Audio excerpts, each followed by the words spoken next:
You know, after being comfortable with playing nearly all the mainline Ace Attorney games, there was one game I've never thought of trying, and that is Ace Attorney Investigations. And the reason I was hesitant of even playing it out ages ago, because the second game was never released to the West, and was only available in Japan. So what was the point of playing the first game when I'm missing out on something else entirely? I mean, I would have tried the fans translation during the time, but I wanted some real authenticity from the official game itself. That is until... Let's fucking go! Capcom, you brilliant! Wait, objection! What? No way! Yes, I played it, and I have to say, this is my personal favorite in the series. Well, one game stands out more than the other, but the first game at least has some redeeming qualities because I know the fandom shits on it pretty badly. But I like this game too much that I just had to buy the arrangement tracks for the Investigations 2 when that was released. Wish I pre-ordered this game in the first place. Anyway, with me glazing this game too much, I was thinking why not rank them? Now, ranking Ace Attorney cases are very subjective, and that some cases are hard to come to an objective conclusion to know what case is the best for every player. And it's what I found interesting, so my rankings in this video are purely based on my opinion. So try not to take my preferences to heart. Everyone is different on how they feel about a case, and this is just going to be a simple ranking on how I felt from the cases from a player's first time impression. And trust me, if I were ranking all the cases in the entire series, this would be a way different type of video. But since I'm only focusing on the Ace Attorney Investigations collection specifically, I would just be considering factors on how fun the case was, what the plot was trying to convey for future events, and the characters. Because some of these cases can have some really important information to the main plot of the game, but as the case plays out as a whole, it can easily fall off to be uninteresting, or that they exceeded my expectations with jaw-dropping moments. So yeah, that's pretty much it. I would also like to hear your opinions as well because I like hearing things from a different perspective, and especially from my favorite Ace Attorney game in the series. So let's get into it, and there will be spoilers of course.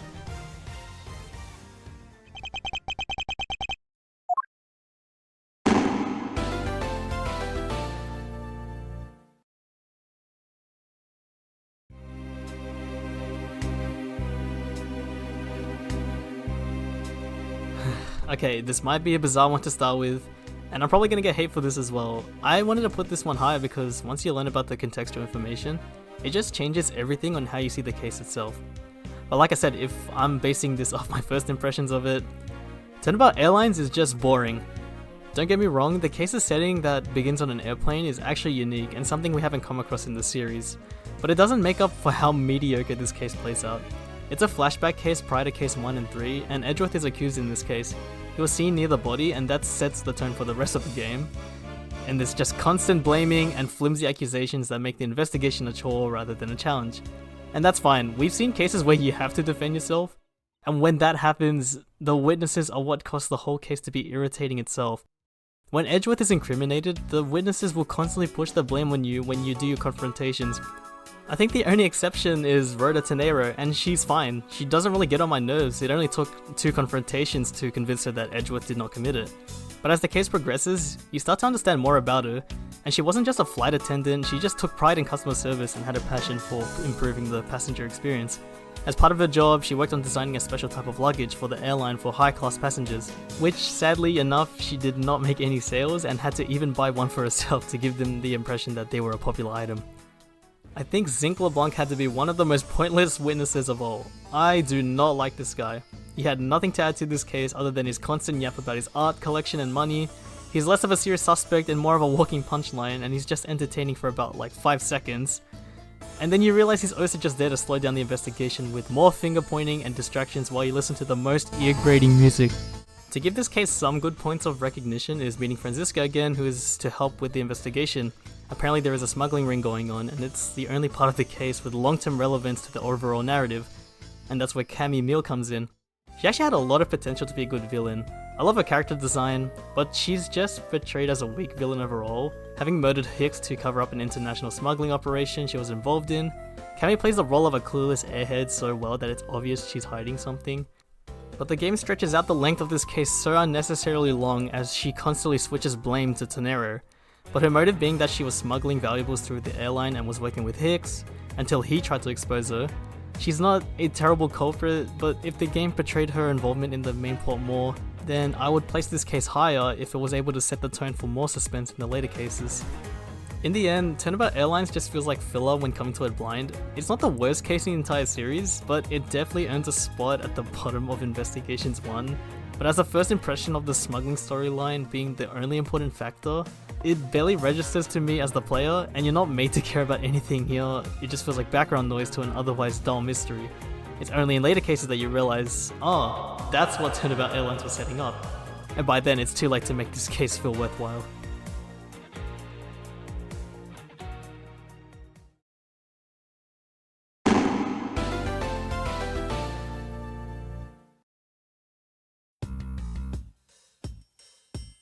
Yes, a tutorial case is higher than the second case. However, I liked where the case was heading. I'll talk about the boring parts first. The setup is simple enough. Edgeworth returns to his office and finds that someone has broken in. Not long after, he discovers the body of Detective Buddy Faith, murdered right inside the prosecutor's office. From there, it's fairly straightforward investigation to figure out who did it and why, and the rest of the case just plays off with pretty standard stuff of just you as the player learning the game. And it doesn't really matter when you're trying to figure out who the culprit is, because every time you start a first case, it will always reveal the killer.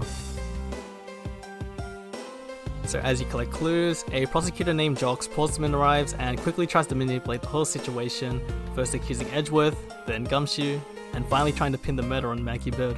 Portsman claims she used the monster key to enter the office and steal evidence, but the way he acts suspicious, over the top, and immediately throws accusations, anyone who's played a few Ace Attorney cases can see right through them. Especially myself, I know that most tutorial culprits are immediately known to have no real twist, just a slow unraveling of what you already suspect. He kind of just becomes a one and done villain, which, by the way, what made me adore this guy is how much of a douchebag his character is, and I love it, just based on how his voice sounds through his objection, and the way he flashes his code in metal, and his breakdown where he eats his metal was funny to me. You don't get many characters to interact with in this one, and the murder takes place in literally Edgeworth's office, and you can only just investigate outside his office. Now, what made me put this higher is the suspense and mystery. Portsman had broken into the office to steal sensitive case materials, but was caught in the act by Faith. In a panic, he shot the detective and tried to frame others, and his downfall comes when Edgeworth uncovers a videotape from a past case, the KG8 incident. At the end of the case, we are just left with questions about a mysterious second intruder who had entered the office that night and left behind a card marked with the symbol of the Yatagarasu, a legendary vigilante thief.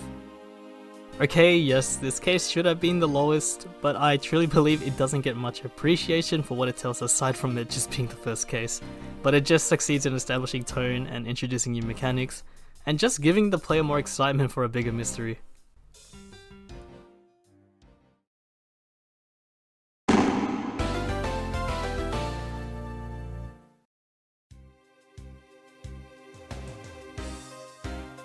Wow, who didn't see this coming? I heard way too much hate for the kidnap turnabout. Yeah, this case absolutely gets shitted on to be pretty underwhelming, which is pretty much something we all have to accept in every third case in the series. However, yes, this case should have been lower, but the introduction of Kay Faraday, Detective Sheila Lang, literally carried the case so much from how bad this case is. So the case is a continuation from Turnabout Airlines, as at the end, Edgeworth gets a call by Ernest Amano about his kidnapped son. Edgeworth arrives at the Gatewater Land to secure the safe return of Lance Amano. During the exchange, Edgeworth is knocked unconscious and wakes up trapped. There he meets Kay Faraday, a self-proclaimed vigilante thief, and the new Yatagarasu. Huh, a name we're already familiar with in Turnabout Visitor. And I will hands down say this is the best female assistant. Edgeworth investigates the amusement park and encounters Sheila Lang, again another goated character. What I liked was that he's just an authoritative, arrogant douche in this case, but in a cool way. He likes challenging Edgeworth during confrontations, but anyway, Lang is an Interpol agent with a deep hatred for prosecutors and takes over the investigation. As the case unfolds, we uncover the murder of Oliver Deacon, whose real name is Colin DeVere, a former convict and father to Lance's girlfriend, Lauren Pops. Lang arrived on the scene and, without hesitation, arrested Officer Meekins upon discovering the body, and his decision was blunt. It wasn't his job to analyze the facts, only to arrest those who seemed suspicious. During the investigation, having prior knowledge to the mystery of the Yatagarasu, I was given the impression that they were a corrupt group that steals information and exposes corruption when the law fails. Which was what confused me when Kay claimed she was a Yatagarasu. However, she explains a moral line about something even thieves should never steal, and that is a life. It's too heavy of a burden on your soul to get away with. Edgeworth agrees and reaffirms his own belief that murder is a crime that can never be truly hidden. This line holds way too much significance about her character, and I was dying to know more about his story. Moving on, Ernest Amano gave Edgeworth what appeared to be a love letter meant for Lance. Pops claimed Devereux devised the kidnapping plan, but turned on her after the ransom was secured. But after examining a matching horse pendant and piecing together Devereux's true identity, we deduced that Devereux was actually Pops' father. Ernest Amano comes in and admits to using the ransom money to purchase the haunted house to stall the investigation, and it becomes clear that Ernest was just intentionally doing this to protect his son. In the haunted house's mirrored room, Lance had killed Devereux during the money drop-off, and the gunshot had been masked by the haunted house's sound effects with the mirror left shattered. And this part was just so tedious and annoying to point out, especially when the case's opening scene gave away the culprit visually with the proto-badger. Just as everything wraps up, Portsman arrives to take Ernest and Lance into custody, and we learn from Lang that he had flown to confront Ernest about the KG8 incident, a smuggling scandal involving the Amano group a decade prior. Lang had a reason to arrest Ernest Amano, however he turned his suspicions towards Edgeworth and accused him of being the corrupt prosecutor working with the smuggling ring. While Edgeworth denies it, Lang believed that someone within Edgeworth's office was guilty, especially considering Edgeworth's ties to Manfred von Karma. Wanting to understand Lang's deep hatred, we ask Sheena for answers, and she tells him of the Lang family story history in Zheng Fa's law enforcement. That legacy was shattered when a corrupt prosecutor tampered with evidence and tarnished the family name. And since then, Lang had carried a grudge against all prosecutors. Like I said, there is a bigger story wanting to be uncovered from Lang, and it holds excitement from what's to come from him. And the way the case ends is Kay giving him a piece of cloth she once promised. That sparked a vivid memory for Edgeworth of a day 7 years ago when he first met Kay and Detective Gumshoe. Now, what I just went over is the reason why I put this case higher. Those characters specifically are what make this case interesting. I guess it was also nice to see recurring characters, and they were okay. Emma Skye returns, which I thought she would have more relevance in this case, but it was just a nice cameo of her being there. Wendy Oldbag, I mean, yeah, she's the same old person from the Phoenix Wright trilogy, and Meekins is just whatever. All the blame goes to the culprit, Ernest Amano and Lauren. Now, I didn't dislike Lauren because I felt bad for her situation. Lauren's characterization is minimal, and despite her central role in the case, she remains quiet, passive, and only occasionally relevant to the investigation. But after learning more about her long-lost dad and Lance being the culprit, we barely get any reaction considering the tragic circumstances. She just gets over the situation and finds Edgeworth as a new love interest. The culprit Lance Amano is just a loser who acts immaturely and selfish when the stakes are high, like during a kidnapping plot he helped orchestrate. Just a bratty asshole and a threatening villain. And Ernest Amano covers up a crime to protect his son, and he just uses his power to obstruct a murder investigation just to protect Lance. He manipulates the situation to prevent Edgeworth and Lang from progressing in the case, all in a selfish attempt to shield his son from any consequence. Yeah, those two suck, and I forgot to mention this case involves badges. Like, a lot of them. I might be the only one that likes them, especially learning that there was 4 different types. It was a funny gimmick to add into this case that you can't really take seriously in solving the mystery because I was just able to turn my brain off for this case just to notice the differences between them. So while the kidnap turnabout might not be the tightest mystery, it also delivers a lot of character development, world building, and emotional closure that I think many players overlook. I've definitely heard a lot about this case being not a fan favorite due to its structure and pacing, and I'll admit it was unnecessarily long as well. But I adored so much of the characters' dynamics, and that is my reasoning for me to rank it higher than most people will think. Man, I spent too long defending this case, so now time to talk about an interesting case that I might get hate for as well.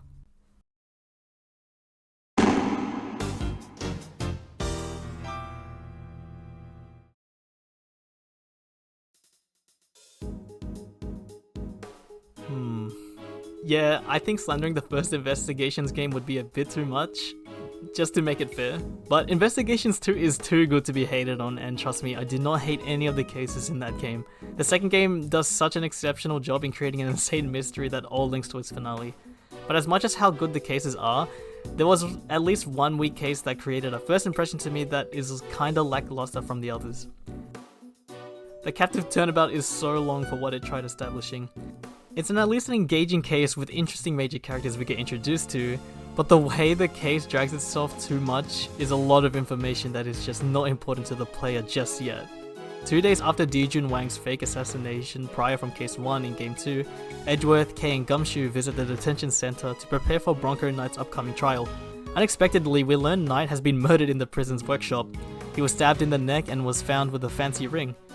Now I'm only going to mention key parts of the case and the characters because the case has so much to talk about considering the length of it. The setting of a prison cell is interesting. We get to see Frank Solid as a recurring character, which actually had me in shock for him to be a witness in this case. I was actually imagining if he was the culprit in this one, as that would be pretty funny. But he's still the same old person we know of him, and that's pretty cool. My favorite witness in this one is Rocco Casarato, who's just a boxer that just refuses to cooperate with Edgeworth, maintaining a combative attitude. I like the cues during Mind Chess, as you just have to bide your time and wait for him to calm down before pressing further. Just a fun character to confront. Now the issue with this case has to do with these three. Verity Gavel is such a pain in the ass in this case. She does get better later on, but in this one, bureaucracy over reasoning. As a high-ranking judge, she tries stripping Edgeworth of his authority for boarding Di Junwang's plane in the first case, and her devotion to rule over justice clashes with Edgeworth's ideals, so it makes her seem arrogant and obstructive.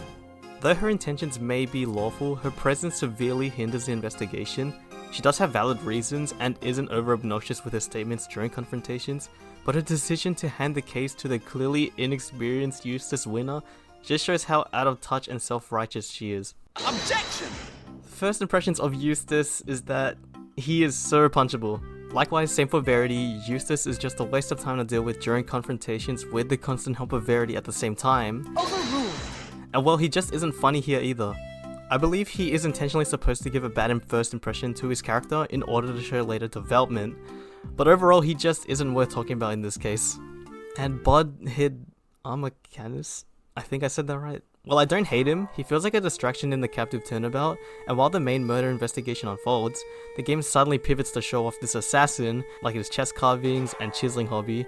It's just a disconnect from the current case, and it's clear his role is meant to build off suspense for a future reveal, but in this case he extends the pacing because his involvement doesn't meaningfully contribute to the mystery at hand, only his dog does. And lastly, your defendant Simeon Saint, if you know, you know. Yeah, his role in this case is quite forgettable. Other than him being your defendant, his involvement is minimal, and he's just a new member in the very big circus, but he's mostly there to be proven innocent just like how all cases are. All we really learn is that he was Bronco Knight's friend, and brought him a chessboard before his death. He's timid, uncooperative at first, and mostly just fades into the background. Anyway, Fifi Lagarde, I mean, she's a decent villain. She's a prison warden, and she seemed like a side authority figure, until it became clear she was behind Bronco Knight's murder. Her motive stemmed from paranoia, thinking Knight was linked to the assassin Canis due to a chisel hidden in a chessboard. She used Canis' knife as the real weapon, and planted false evidence to get Canis expelled. It's a satisfying climax to this case, with more mystery to uncover. Objection! Lastly, Eddie Fender. With his introduction in this case, it took me a while to like him, but I eventually did at the end, as he does help us in tense moments when we almost lose arguments to the truth, but he is a vital and cool character. Starting off as an antagonistic defense attorney clinging to Edgeworth's reasoning as to why he followed Von Karma's ideals, he becomes one of Edgeworth's most crucial allies and adds emotional impact in the case.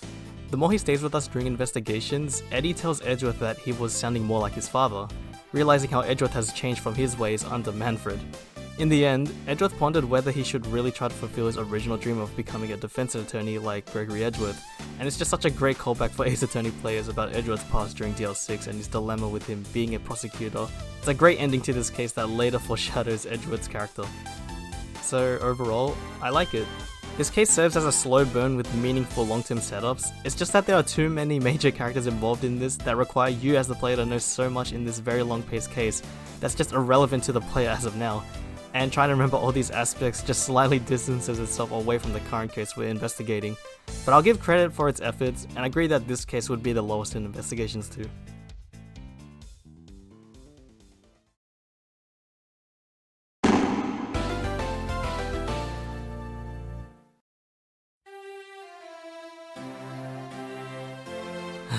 Yes, I like this case. I'm just gonna cut to the chase and totally agree that this is one of the weakest finale cases in any Ace Attorney game. It goes without saying that the main issue is the culprit, which is totally understandable. But I'll get into that later and talk about the best parts. A few days after Turnabout Visitor, Edgeworth and Kay pursue a lead involving the fake Yadagarasu, believed to be Callista Yu, after a white calling card is sent to an embassy. First of all, I love the setting. Well, maybe it's not by its absurd colors in the lobby, but the cultural context between two rival nations, Alabast and Babal. Historically, Alabast and Babal had once formed a single country called Codopia, but civil conflict had led to their division. each country took one of the old national symbols, the flower for Alabast and the butterfly for Babal. So both nations claimed ownership of a cultural artifact, which is the Prima Duck statue, and though each embassy had a statue, only one was genuine. A fire breaks out in the Babal embassy, and Kay is later accused of the murder inside the embassy. And Sheena, who's investigating, seems to have her own agenda. Okay, this case is too long to talk about, so I'll just hurry this up. The reason I gave this case some slack is the arrangement soundtracks immersing me throughout. You'll see what I mean. To put such a controversial case this high, in my opinion, is solving the mystery of the Yatagarasu. I'm telling you, I lost all of it when it came to Sheena's testimony as she became more and more suspicious, to the point it all fell apart and her connection to Callista Yu became undeniable.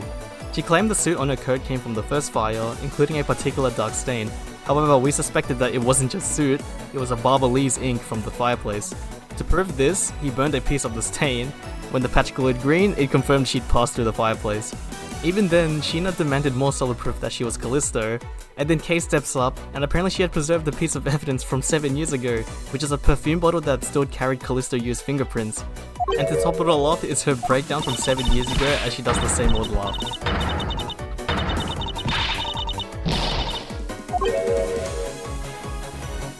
It became clear she had been the spy for the smuggling ring all along and secretly leaking Interpol information while pretending to be part of the Yatagarasu. But it doesn't end there. Tyrell Bad shows up and aims his gun at her, declaring he would ensure no traces were left behind. Oh my goodness, for 7 years he had been tracking the traitor in their team, and now he had finally caught her. When Callisto attempted to shoot Kay, Lang protected her and was injured by a bullet from Bad in the process. Despite being hurt, Lang declared that no matter what Sheena had done in the past, she was still under his protection. Man, all the detectives in this game never fail to show how badass they are. Callisto joined the Yatagarasu not as an ally but to sabotage Byrne and Tyrell. She was never loyal to them and was acting under orders from the true ringleader of the smuggling operation, who wasn't even Manny Kochin. By the way, literally most forgettable character for a guy mentioned all throughout the smuggling ring plot. Another surprising twist is that Detective Bad from Case 1 was actually the unknown intruder for stealing the KGA files from his office.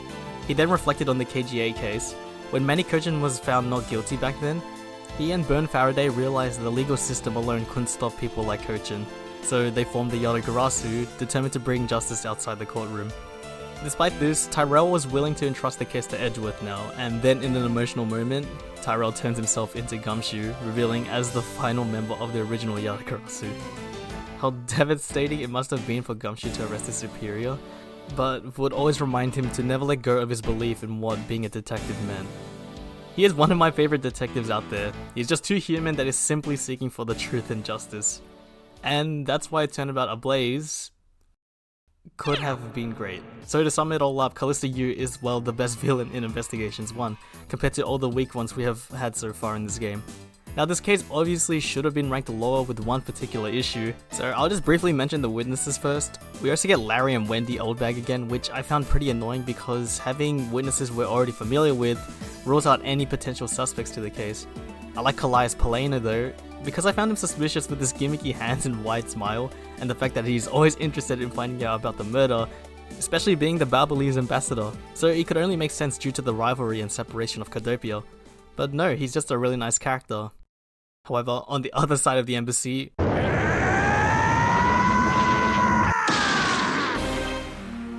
Kirkus Alba, the Alabast ambassador. Man, what a joke this was for a finale. However, he had so much potential to be a good villain, and I still find him pretty intimidating. As the ambassador of Alabast, he's protected by diplomatic immunity, meaning he can't be arrested despite the overwhelming evidence.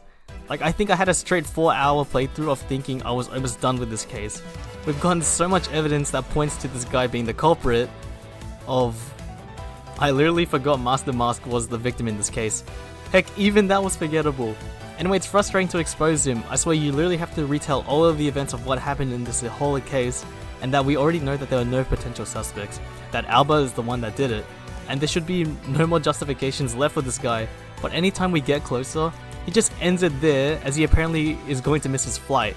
Yes, he is going to escape out of this, and I'll give credit to all the major characters such as Gumshoe, Lang, and Cave for this case making it more impactful. Objection! Objection! Take that! Hold it! Objection! but then until Lang takes away his extraterritorial rights, he still keeps going.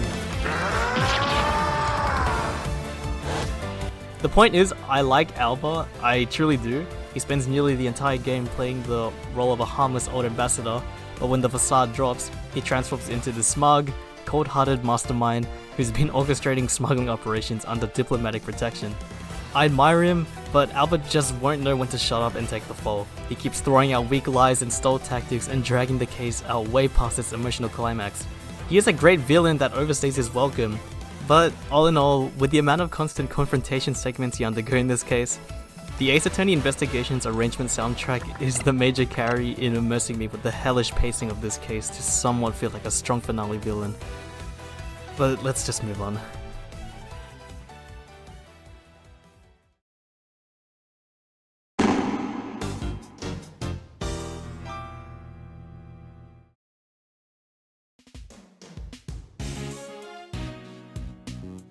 When I start the first case in any Ace Attorney game, I really shouldn't expect too much because the game usually reintroduces mechanics we're already familiar with, and with that expectation, we are left with sometimes a good to a mediocre case that has no relevance at all other than for the player to get a feel of the gameplay.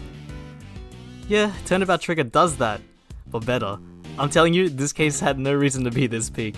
Set around 2 weeks after the events of Turnabout Ablaze, directly following the takedown of the Kodopian smuggling ring, President of Zhengfa, Dijun Wang, arrives at the Gourd Lake to deliver a speech. He publicly thanks the prosecutor's office for their role in dismantling the smuggling operation and vows that justice will triumph over evil. But just as the speech ends, a gunshot rings out, sparking panic into an apparent assassination attempt.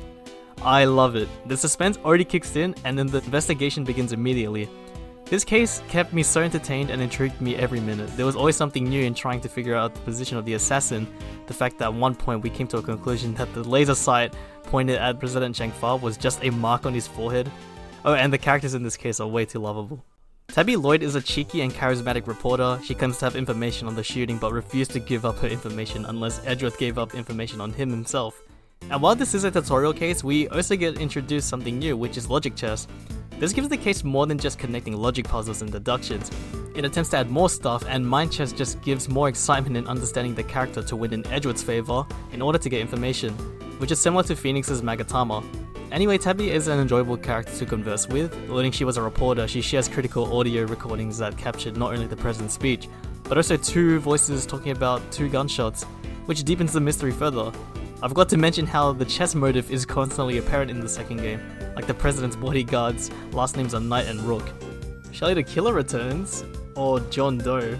He appears as an ice cream salesman, and we undergo so much mystery, more specifically the person in the red coat, that we are yet to learn about. And Shelly confesses to wearing a red raincoat during the speech, but argues that this alone doesn't make him guilty. When it's pointed out that the coat was bloodstained, he admits he wore it, though he's not the only one that could have. What really makes the assassination plot work is how grounded it stays. I'm happy they don't drag Zhengfa's character with complicated lore about why he's a bad political leader. Just by doing a bit of mind chess, it all comes together that he's just a selfish, cowardly president, and admitting that he had faked the assassination due to his declining popularity, which is some pretty funny stuff when that is revealed. Now the best part about this case, the president's other personal bodyguard, Bronco Knight. Man, I don't even have much to say about Bronco Knight, other than he has to be one of the coolest over-the-top characters who constantly twirls his gun around, and it just makes him one of the most entertaining killers. And it's this very reason is that he is a competent villain that fights with genuine reasoning and logic with every confrontation. They don't treat this game like other tutorial cases with a weak villain such as Portsmouth for example, but Bronco Knight does what he can to get away with his actions, and his confrontations just get more and more intense, especially the finale.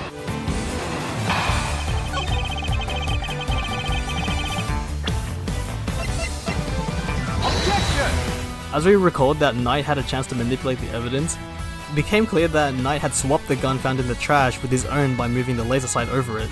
While Knight may have touched the gun itself, there shouldn't have been any fingerprints on the bullets, unless he had loaded one. Since Knight had to insert an extra bullet to cover up the fact that the gun had been fired 3 times, any fingerprints found on the bullets would directly link the weapon onto him. He's too good of a villain, and he backs it up and refuses to be just another tutorial villain. He manipulates the crime scene, alters key evidence in ways no other killer has, and remains to keep his cool when he's exposed. Well, his motive is straightforward, but it's still effective. He just wanted Rook's job. The game doesn't really need a dramatic monologue to explain it, his actions speak for himself. And even beyond the case itself, Knight and this whole incident tie meaningfully into the rest of the game's overarching story, and it holds up both on its own as a foundational piece of a larger narrative. Everything about it shows Ace Attorney working at its best. And to end the case, we are left with who was Shelley the Killer's client and why he wanted the president dead. So we're just left with more questions later to be unfolded. This case completely caught me off guard for a guess quote-unquote first case tutorial. Rather than feeling slow or like a typical opener, this case is consistent. There's twist after twist, and the plot keeps escalating without ever becoming hard to follow.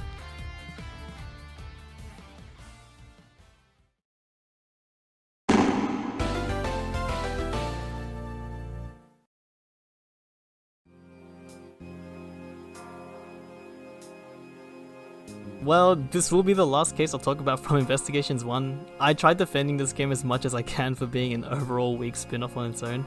However, yes, as people say, this is considered one of the weakest games in the series, but Turnabout Reminiscence is truly the best in Game 1. I always enjoy myself a flashback case. They usually be the best in the series, and it goes without saying that it all sets up for something dramatic to come. To sum it all up, it has one of my favorite characters in this one. The case covers what would have been Miles Edgeworth's first trial, until everything went up in a disaster with the defendant and the prosecutor. His mentor Manfred von Karma is here, but he doesn't really do much, and assigns Edgeworth and young Franziska to investigate the incident themselves. Investigating a courthouse is an interesting setting though. Notably, this is where Edgeworth first encounters with Gumshoe and Kay as well, which is cool to see. I deem this to be the best case in the game because it upholds the expectations of a good mystery and character development from a first impression. It all links back to the kidnapped turnabout, as Von Karma reminds us of the infamous Amana Group scandal, where Colin de Verey had been arrested for his involvement in smuggling operations. But the key witnesses at that time was CCU, an employee of the Amana Group, and she was prepared to testify but was tragically murdered before she could take the stand. And it's learnt that a Cadopian embassy official, Manny Cochin, had been tried for CC's murder, but it was acquitted due to insufficient evidence. Now with the murder of dead man, I can't believe that's his actual name, Mackerel poised to testify about smuggling activities, and the case seemed to be following the exact same trajectory as the original KGA incident, except for one critical difference, and that being the mysterious presence of the Yatagarasu. I've already explained that who the Yatagarasu were in Turnabout Ablaze, but it's just amazing how clearly hidden everything is. Tyrell Bad is just such a badass. Even with the grayscale grim look, he's got a surprising charm to him. The moment he shows up, you know he's seen some serious stuff, and his theme song literally matches him. He's experienced and honestly kind of intimidating. What I enjoyed about him is that he brushes off one of Edgeworth's objections with a simple, "So?" It's too cold. He gets character development as well with Edgeworth. The more you stick with him around the crime scene, improving him wrong, and seeing him acknowledge Edgeworth for what he could be. Then there's Callista Yu. Like I said, she carries this game for being the best antagonist. She first seems like she's going to be a no-nonsense attorney, but then out of nowhere she bursts into laughter over something as minor as Edgeworth being too uptight. She's absolutely unhinged and it's amazing. Her theme matches her so well, but that's not to say she's all jokes. When it comes to talking about her sister or things that really matter, she can drop the act instantly, and even though it turns out she wasn't actually CCU's sister, she played the role flawlessly. Callista as a villain is incredible, teaming up with Mackerel, taking out Björn, using Mac to cover it all up, and then killing him too, and the misdirection with the window and pre-recorded footage to fake the time of death, she planned it all too well. But the part that still gives me chills to this case, and an image that I still vividly remember, is her pulling up a gun in the court when she gets exposed. She doesn't cry or beg, she pulls a gun and fires at Edgeworth. She missed, but still, no other culprit goes that far. Just have to mention the character development between Edgeworth, Kay, and Gumshoe. When it is revealed that Kay is the daughter of Byrne Faraday, she had been pestering Edgeworth because she believed Gumshoe had done nothing wrong. In an attempt to comfort her, Edgeworth offered the Swiss roll she had dropped earlier, to which she emotionally responded that she had been saving it for her father. Even though she already knew about her father's death, so Edgeworth, having also lost his own father, empathized with her pain and tried to offer her a handkerchief, but instead she tearfully blew her nose on his cravat. Edgeworth handed over his soaked cravat to her, but Kay refused and stuck to her promise to never accept things from strangers. And Edgeworth reassures her that she wouldn't be taking it, she's just borrowing it so she could return it later. And the case ends on such a good note. Edgeworth reminded Gumshoe that as long as he remained a detective, he needed to give his all. Then in a small but touching gesture, Edgeworth handed Gumshoe the Swiss roll he had borrowed from Kay, and a quiet acknowledgement of the bond they all shared. Despite everything, Gumshoe was still there, appreciating the connection and friendship he had with Kei as well. This case also really ramps up the overarching narrative, both being emotional with our familiar characters and the smuggling ring that was always a background threat. But this is where we just see how deep and dark it goes. The KGA incident really captures the hollow, heavy atmosphere of everything that just went wrong. And that's why I would think that would be the best investigations case in Game 1.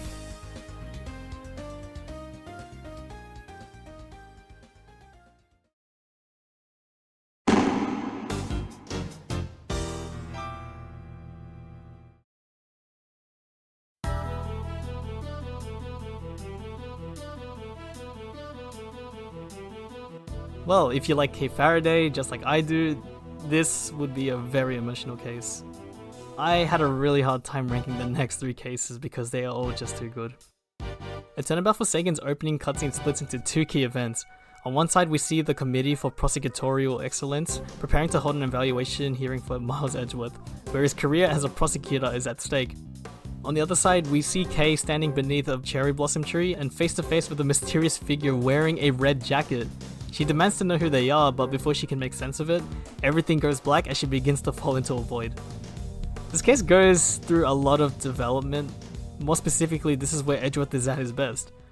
The moment Edgeworth gives us his prosecutor badge is truly the pinnacle of his character arc that has also been built in the Phoenix Wright trilogy. When he was little, all he wanted to do was be like his father, to become an attorney and fight for those who can't fight for themselves. Edgeworth directly references his childhood idolism, and it's a flashback to his father who embodied true justice and moral clarity. Edgeworth's original dream wasn't about being powerful or feared, it was about being a protector, someone who stands for the truth and defends the helpless.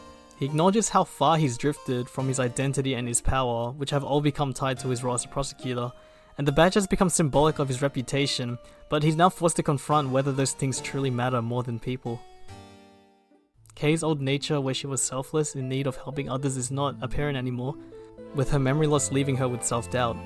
She pleads to Edgeworth to forget the Kay he knew about, believing that the version of herself is gone, and it's not out of self-pity but to protect him. She's willing to plead guilty not because she's given up, but that she thinks that's what it takes to protect Edgeworth and his badge.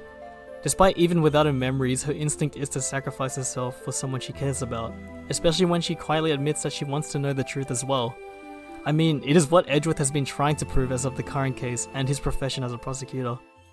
Until she does get her memory back, the callback to Turnabout Reminiscence where he returns Kay's promised notebook, that broke me. It's so tender and it's such a beautiful payoff to everything they've been through. Shows just how much Miles has come to care for Kay, so much that he's willing to throw away his own badge for her. And that's only some of the good parts that I come across in this case. While Excelsius may come off as a somewhat predictable villain, that doesn't take away from how cruel and cold he is, especially in how he treats his own son. His status as the chairman of the committee amplifies his sense of control and danger, and better than most villains that hold legitimate institutional power. And just when you think he couldn't be any worse, he accuses Kay as the murderer, and he states that that is the truth he created, and as Edgeworth still doesn't get it, it is his truth, and it is worthless, because Excelsius is all that matters.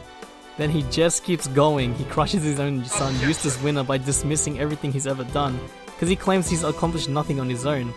And Eustace was the first to uncover the truth, but even then he desperately tried to reject it. He clung to the belief that his awards and academic success and graduating top of his class were genuine achievements made to earn his father's respect. But Excelsius revealed that all of Eustace's accomplishments were nothing more than his own connections and influence, telling Eustace that if he hadn't realized that sooner, he wasn't even fit to be called his son. And Eustace breaks down and flees the room in tears. Give my guy Eustace some redemption. And you know what's also crazy is that this character had also caused DL6. He's not just a criminal, he's the root of multiple tragedies, including being the one who gave Manfred von Kammer his first penalty.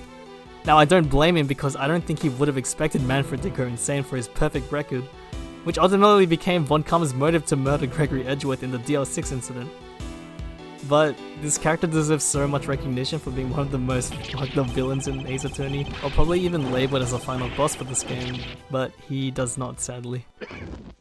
I obviously did not like the introduction of both Eustace and Verity, but Turnabout Forsaken reinforces both for their reasonings. The game gives us a glimpse on how Eustace really is seemingly useless through Excelsius, and I could not help but feel bad for him.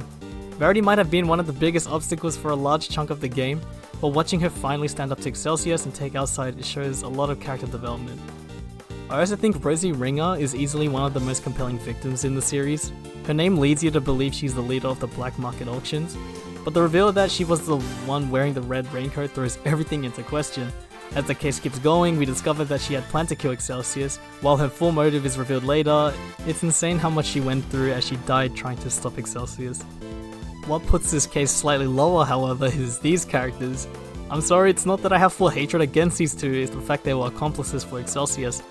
They were a funny duo, but at the same time, the grammar just creeped me the hell out. Character-wise, the both of them are somewhat included to just show they did something bad, but had sympathetic reasons. But overall, there was not a lot of bad stuff in this case. It remained consistent and every character was there to uplift their part, and serves as a good build-up for the finale.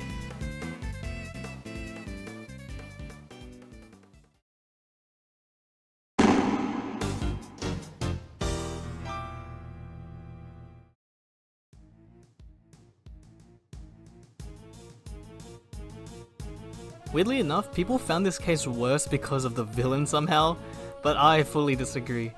I don't think this case really needs an explanation. Like every final case, Turnabout for the Ages is absolute cinema.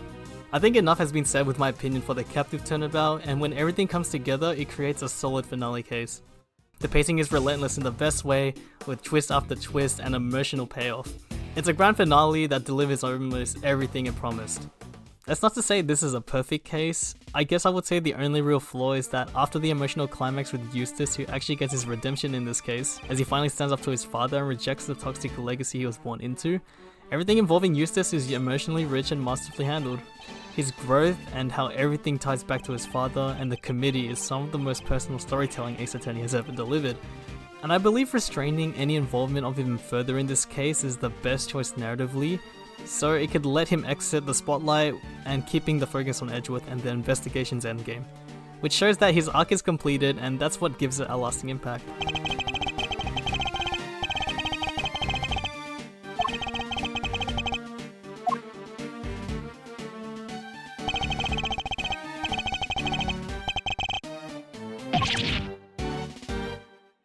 Lang is also back as he gives the backstory of his father and explains his reasoning behind his hatred of prosecutors, but his dynamic with Edgeworth in the mystery elevates the entire first half, and also the fact that the current president we know of was actually a body double.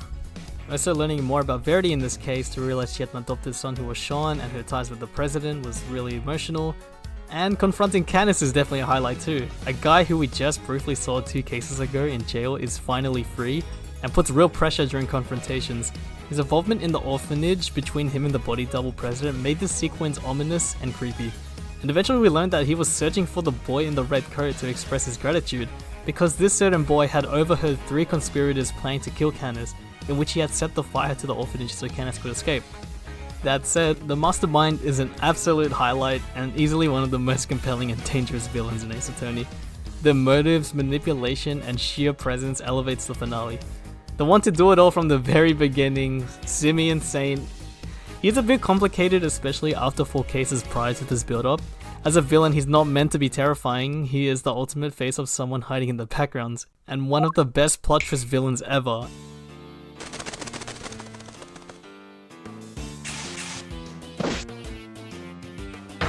He's a man who lost his memory after being locked in a freezing car and was rescued by Canis, but the trauma left him with amnesia, especially learning that Bronco Knight's father is Artie Frost and that Simeon was Carmela Gusto's father.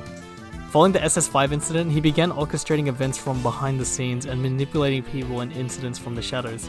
Simeon Saint is a tragic example of a villain shaped by the failings of those around him. His descent into villainy wasn't due to pure malice, but because of betrayal and abandonment. His role is central to the entire narrative, with his hidden influence and eventual reveal tying together many of the case's key twists and conspiracies. And I do like me some plot twist villains that just make me drop dead. That is to say, his murder method felt overly elaborate. There really isn't that much tension that he might actually walk away from his crimes. He's more of a target of moral justice than legal tension, and it lacks the edge we usually expect from these final pushes.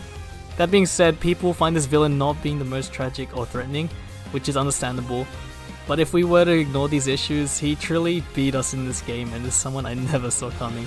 Ending it with Canis and Shelley having an assassination showdown. Just a cinematic experience. it was just memorable right to the end.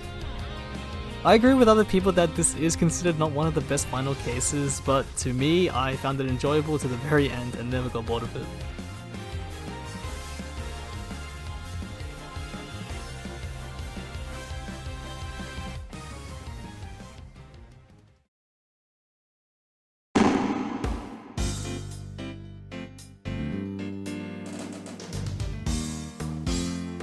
Well, to wrap things up, my number one case in Ace Attorney Investigations is Turnabout Legacy.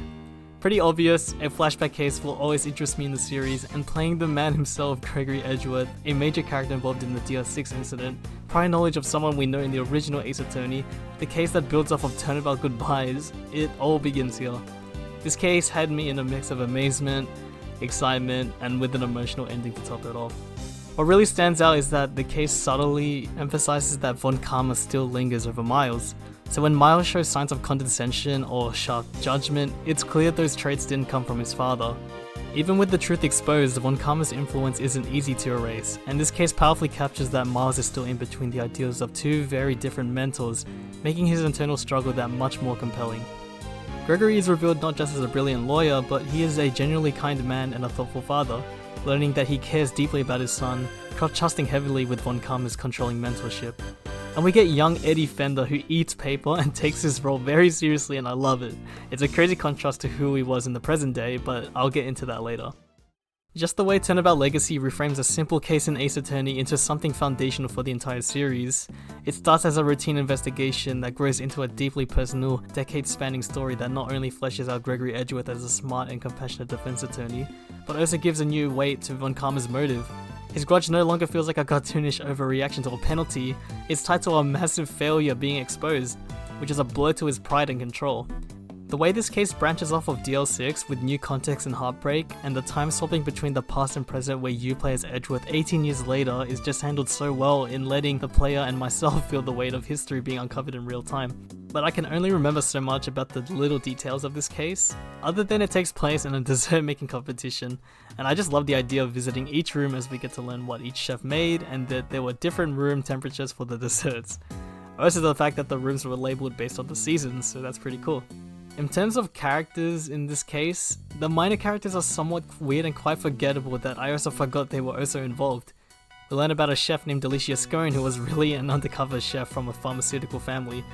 Honestly, I found her design too creepy and way out of place in the Ace Attorney world. I was surprised at the fact she wasn't an evil person since she wasn't even an actual confectioner. All her motive was is to steal the book. And I low-key just found her just being there, and she just constantly creates nicknames for everyone. Detective Bad is back, and he's looking clean as ever without the bullet holes on his coat. Eustace and Verity are less of a hindrance, I guess. And I low-key forgot Larry's in this case because on how much happens in this one.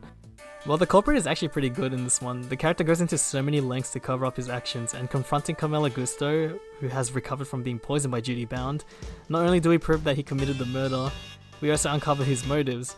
His dream was to become the world's greatest confectioner, but he suffered from a taste disorder that prevented him from tasting anything.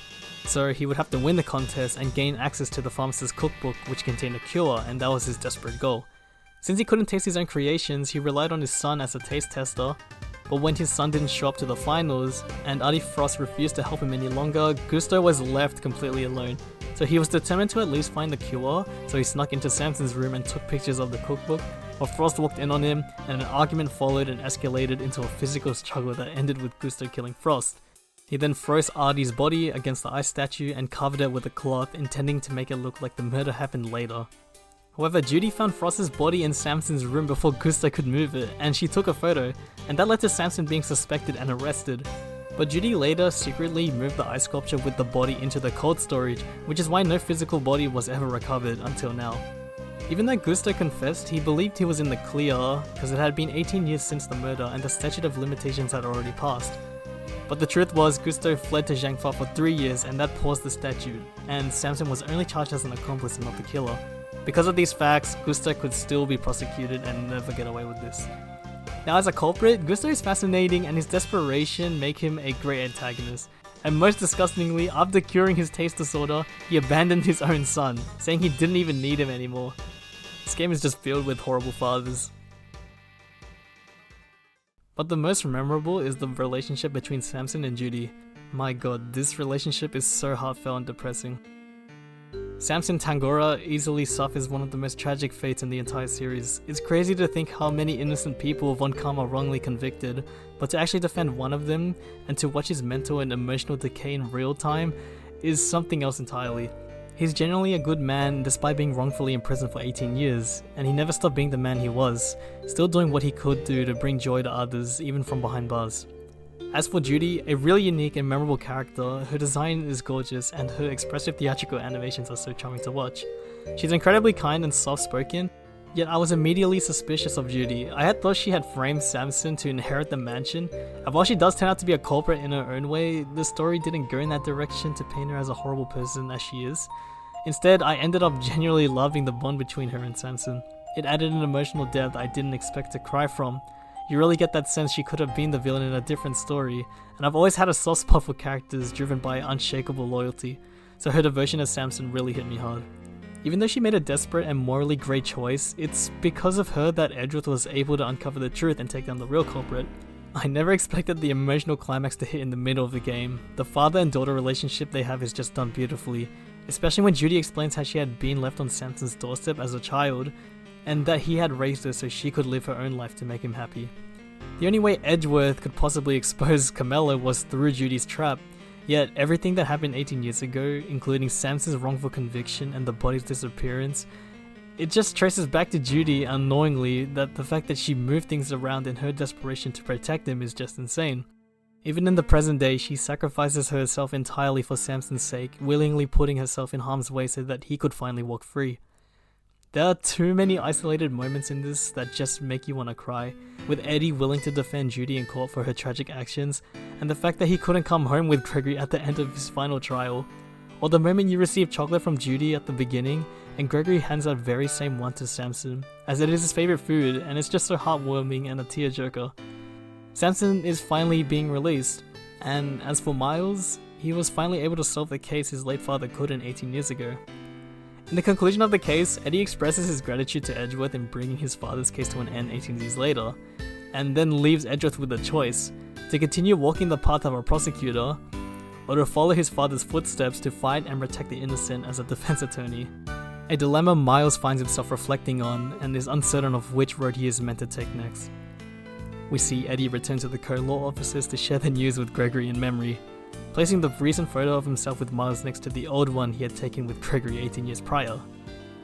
Now that Gregory's final case had reached its overdue resolution, Eddie hoped to carry on his legacy and perhaps even walk that same path alongside Miles. Honestly, I think this might be the best non-final case in the entire series. It does have rough spots, but the payoff is completely worth it.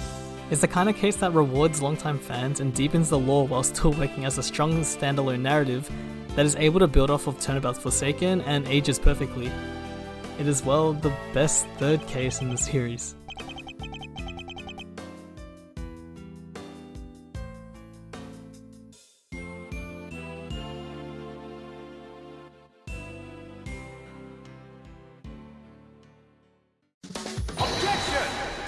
Well, thanks for watching. By the way, don't take these opinions to heart. I'd like to hear you guys' opinion about these cases, because I've never done a ranking video before, and it was worth a shot for me trying out a new format. I never knew how long it takes to rank these, especially for this type of game, and man, there was a lot of research to go through and remember every little important detail or thing in each case. But it was fun. I'd like to do more ranking in the future for other cases in the Ace Attorney series, or probably even rank other games. But I'd like to keep these types of formatted videos shorter, so I can be more consistent that way. But yeah, this is one of my favorite games in the series, and would like to cover something similar to this again.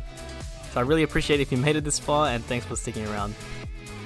Now, depending on when my next video is gonna happen, I don't know. It'd probably be a while again because I'm inconsistent.